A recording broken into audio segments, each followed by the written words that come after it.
जय शिवराय मित्रांनो, मराठी माणसाने ठरवले तर तो काहीही करू शकतो. मराठी माणसांचा इतिहासच खूप मोठा आहे. मनोज जरांगे पाटील दादामुळे आज आपल्या सर्वांना आरक्षण मिळाले.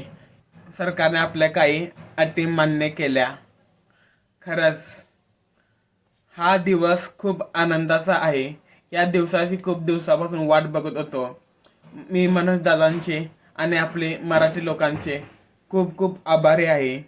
लढलो, पडलो, पण मागे हटलो नाही. खूप काही त्रास झाला, पण आम्ही थांबलो नाही. शेवटपर्यंत गेलो आणि शेवटी आम्ही जिंकूनच दाखलो. 2 वर्षापूर्वी मी सरकारी नोकरीसाठी फॉर्म भरलेला होता आणि त्याची परीक्षा पण दिलेली. फक्त 2 मार्कांसाठी मी नापास झालो, कारण त्यावेळेस आम्हाला आरक्षण नव्हते. जर त्यावेळी आरक्षण असते तर आज मला कुठेतरी चांगली सरकारी नोकरी असते. पण आत्ताच्या येणाऱ्या पुढच्या पिढींना हा त्रास होणार नाही, कारण महाराष्ट्र सरकारने आपल्या अटी मान्य केलेल्या आहेत. जय भवानी, जय शिवराय, हर हर महादेव.